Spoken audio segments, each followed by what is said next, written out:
ওম শান্তি। জড়জগতের মোহের দ্বারা আচ্ছন্ন কে বা কারা?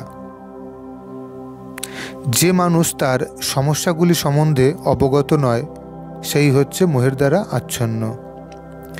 বৃহদারণ্যক উপনিষদে মোহাচ্ছন্ন মানুষের বর্ণনা করে বলা হয়েছে, যে মানুষ তার মনুষ্য জীবনের সমস্ত সমস্যার সমাধান করে না এবং আত্মতত্ত্ব উপলব্ধি না করে কুকুর বেড়ালের মতো এই জগৎ থেকে বিদায় নেয়, সেই হচ্ছে মোহের দ্বারা আচ্ছন্ন।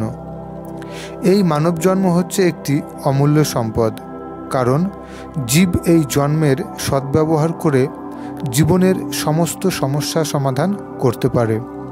তাই যে এই অমূল্য সম্পদের সদ্ব্যবহার করে না সে হচ্ছে মোহের দ্বারা আচ্ছন্ন।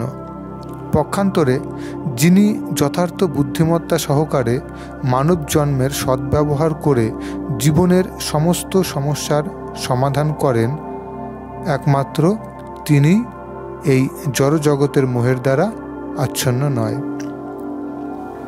জড়জগতের মোহের দ্বারা আচ্ছন্ন ব্যক্তি পরিবার, সমাজ, দেশ, জাতি আদি জড় সম্বন্ধের প্রতি অত্যাধিক আসক্ত হয়ে তার সময়ের অপচয় করে।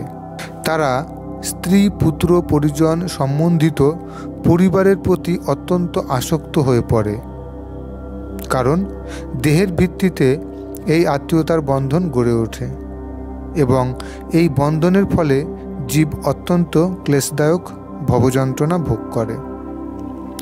তারা মনে করে সে তার পরিবারের তথাকথিত আত্মীয়দের মৃত্যুর হাত থেকে রক্ষা করবে, নয়তো সে মনে করে তার আত্মীয় স্বজন তাকে মৃত্যুর হাত থেকে রক্ষা করবে কিংবা দুঃখ কষ্টের হাত থেকে রক্ষা করবে। এই ধরনের পারিবারিক বন্ধন এমনকি পশুদের মধ্যেও দেখা যায়। তারাও তাদের সন্তানদের যত্ন করে।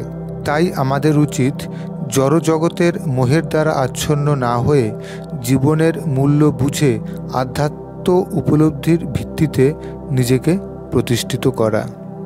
নির্বিকারী, নিরাকারী, নিরঅহংকারী পরমপিতা পরমাত্মা শিব ভগবানের ছত্রছায়ায় সবাই ভালো থাকুন, সুস্থ থাকুন, সুরক্ষিত থাকুন। ধন্যবাদ।